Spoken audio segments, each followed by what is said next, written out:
महाविकास आघाडीने आयोजित केलेल्या बैठकीवरून आता अंतर्गत सुंदोपसुंदी सुरू झाली आहे। काल अचानक बैठकीचं नियोजन करण्यात आलं आणि आपले पूर्वनियोजित दौरे असल्यामुळे बैठकीला गेलो नाही असं स्पष्टीकरण नाना पटोलेंनी दिलं। तर महाविकास आघाडीच्या बैठकीचं निमंत्रणच आपल्याला नसल्याचं विजय वडेट्टीवार म्हणाले आहेत। महाविकास आघाडीला बैठकीतील दांडीवरून असा संभ्रम निर्माण झाल्यावर टीका करण्याची संधी सोडतील ते विरोधक कसले।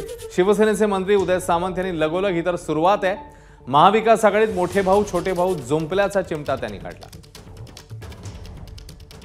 काल अचानक या मीटिंगचं आयोजन करण्यात आलं, त्याची प्रेसचं आयोजन करण्यात आलं।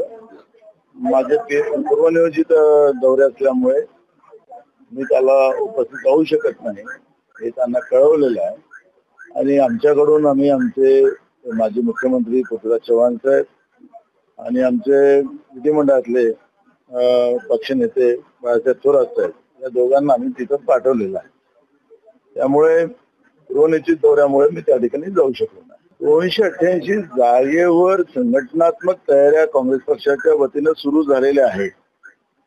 48 लोकसभेच्याही वेळेस आम्ही त्याच पद्धतीची तयारी केलेली आहे। मला माहित नाही, मी माहिती घेऊन सांगतो।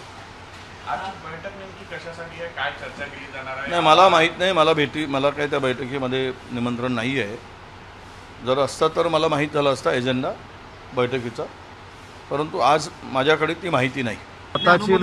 स्वतःची लोक आमच्या संपर्कात आहेत, हे झाकण्यासाठी ह्या सगळ्या पत्रकार परिषदा आहेत। आपल्याला पुन्हा महिन्याभरामध्ये कळेल की शिंदे साहेबांचं नेतृत्व कोण कोण स्वीकारतात, कोण कोण आमच्याबरोबर येऊन निवडणूक लढतात, हे तुम्हाला काही कालावधीमध्ये दिसेल। एबीपी माझा, उघडा डोळे बघा नीट।